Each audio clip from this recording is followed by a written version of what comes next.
Hello, this is Victor at RestoreMercedes.com. This video is for Clifton in South Carolina. And this unit is from e420, 95 e420. That does have ASR option.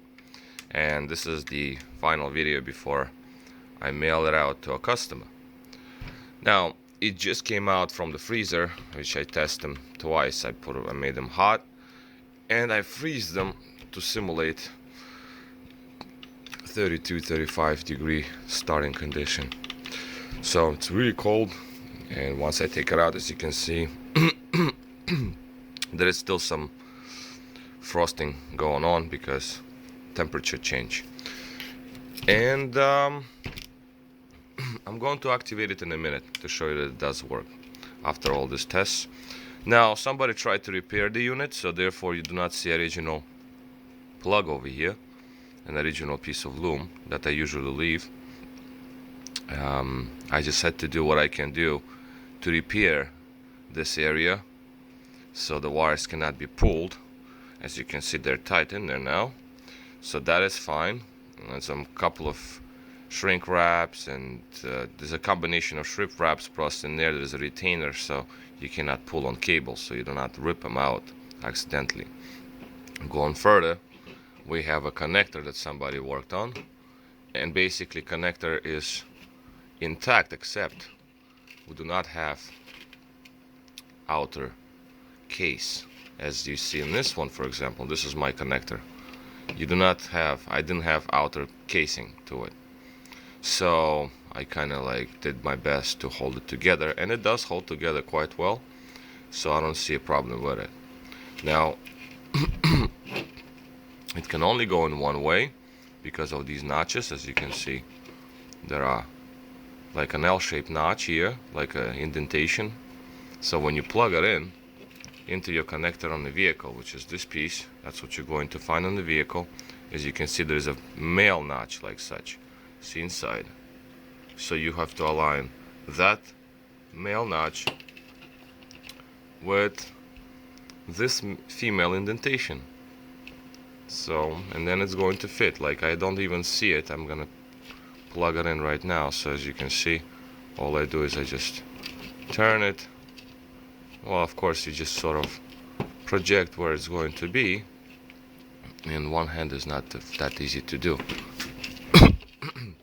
Okay, so we have something like this. So it has to go something like this, right? So I'm gonna plug it in somehow.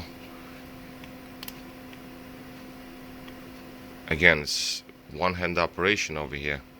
I might have to put camera down. There it goes.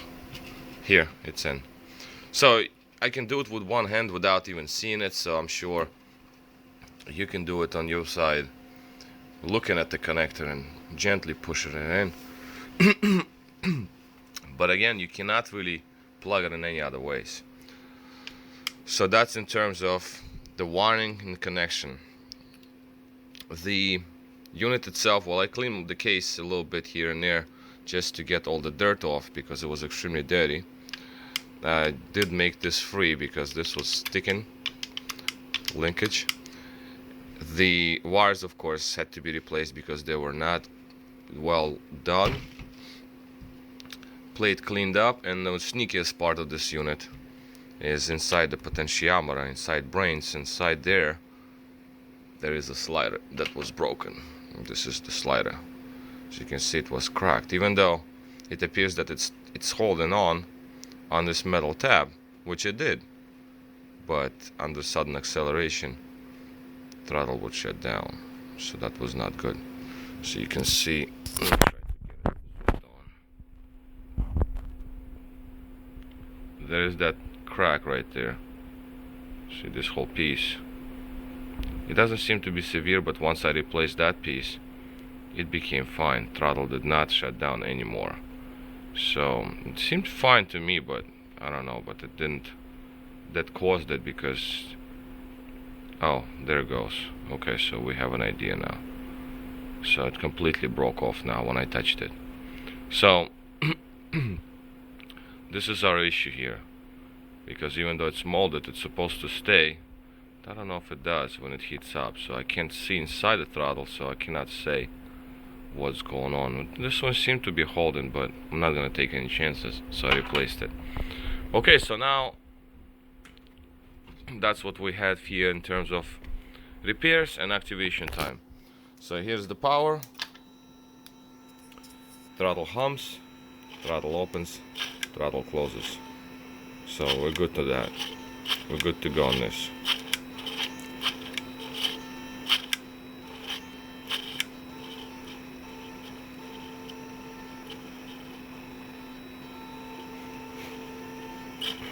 So that's just it, basically. Unit works.